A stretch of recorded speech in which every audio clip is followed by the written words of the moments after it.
Kaixo, Arantxa naiz, Laboral Kutxako bezeroa naiz. Gaur hilaren 10 da, eta ze gertatzen da 10ean, nire pentsioaren erdia ordainagiriak helbideratuta ditudan kontura intxuldatzen dudala. Lehen, nire lagun Miren eta biok Laboral Kutxaren bulegora joaten ginen. Baina aurreko hilean, online bankan eman zuen alta. Eta intxuldaketa bulegoan egibeharrian kafe bat hartzen intzun, hantxe bertan. Horregatik pentsatu dut nik ere ikasi nahi dudala. Eta ze arraio, denbora hori Mirenekin pasa. Goazen hasteko online bankan sartuko gara. Oso erresa da. Google ireki, Laboral Kutxa idatzi,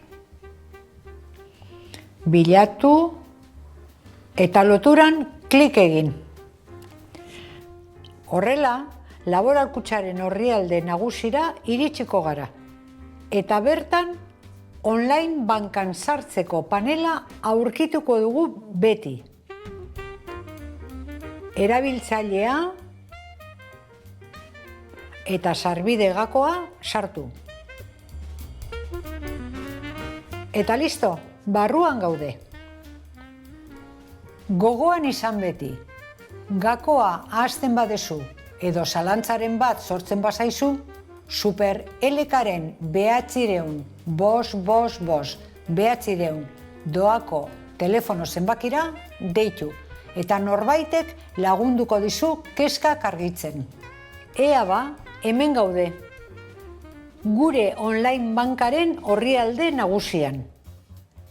Hementxe ditut, beti bezala, nire kontuak eta txartelak eta horien saldoak. Eta ikus dezagun, hori da, hemen dago transferentzia egin jartzen duen botoia.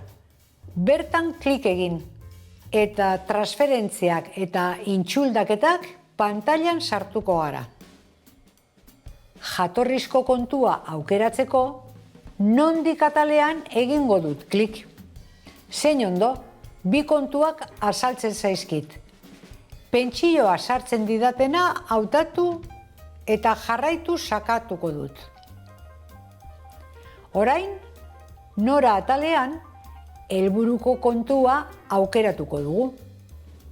Laboral Kutxako nire kontu batera intxuldatu nahi dudanez, hemen klik egin.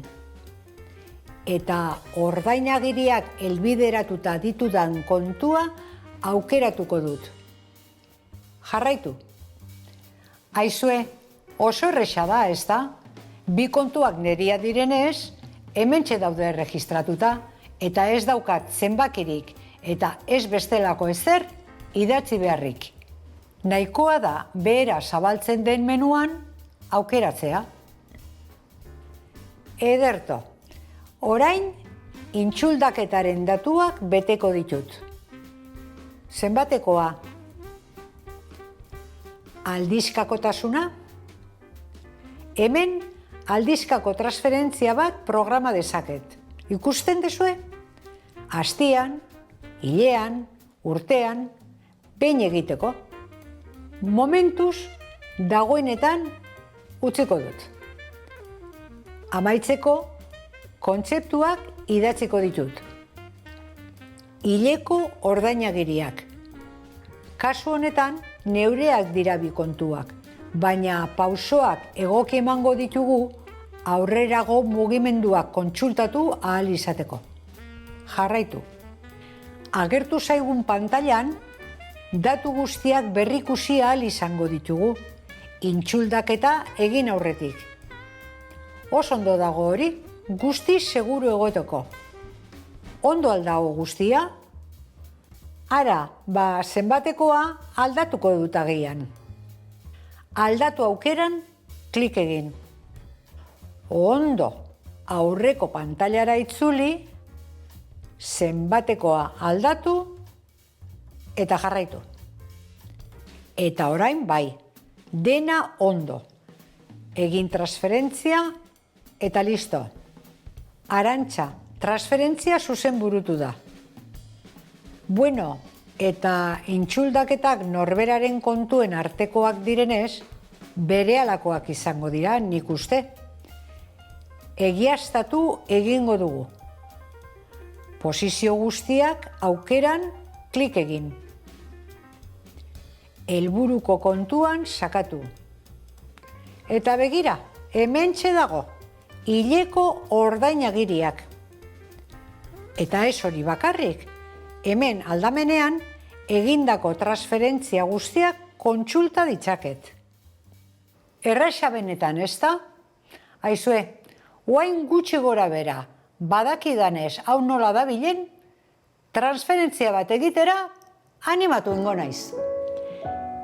Horretarako posizio guztiak atalera itzuliko gara. Transferentzia egin. Eta berriro hasiko gara. Nondik atalean jatorriko kontua aukeratu. Jarraitu. Nora atalean Mirenena idatziko dut. Hementxe dut apuntatuta. Txokoko afarietako kontuak egin behar ditugunetarako. 20 digituak txertatu. Eta Ibana zuzenean agertze zait. Hori ederto dago. Izan ere, Ibanaren zenbakia bat badator, badakizu kontua ondo sartu duzula. Ea ba, onuraduna Miren Urrutia. Jarraitu. Zenbatekoa, aldizkakotasuna, gaur.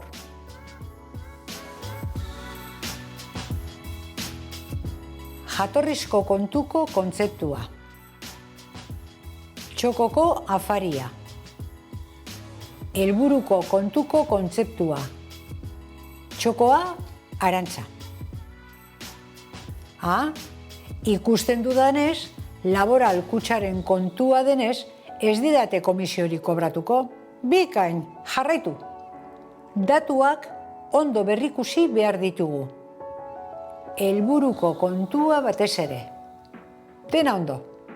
Begira, segurtasunangatik berrespen kode bat bidaliko didate SMS bidez. Aurrera ba. Segundo batzuk itxaron, eta hemen da, kodea sartu. Egin transferentzia. Arantza, transferentzia zuzen burutu da. Listo. Transferentziaren egiaztagiria bidali nahi duzu? Kontxo, bai, bulegoan ere papertxo bat ematen dute beti. Eta horrela, posta elektronikoarekin egingo dut proba. Doakoa da itxuraz eta bidali. Eta bidali da egiaztagiria. Bikain. Ea ba, nahikoa da gaurkoz. Baina lehenengo, posizio guztia katalera itzuliko naiz. Egin transferentzia. Hemen, kontsultak egiteko aukera ere badago. Hementxe, dena ondo. Eta orain bai. Saioa modu seguruan itxiko dugu beti bezala. Goian eskuinean agertzen den botoian sakatuta. Eta saioa modu seguruan itxi dugula berresten digun mezua agertu arte, itxarongo dugu beti. Tira ba, ikusi duzue, zein errezadan intzuldaketa eta transferentziak egitea. Orain, Mireni deituko jot kafetegian elkartzeko. Ze gauza bada modernizatzea eta bestea ohitura ona galtzea. Zuen interesekoa izan delakoan, beti bezala hurrengo bideoetan ikusiko dugu elkar. Eta laboral kutxaren online bankarekin gure bizitza nola erraztu ikasten jarraituko dugu.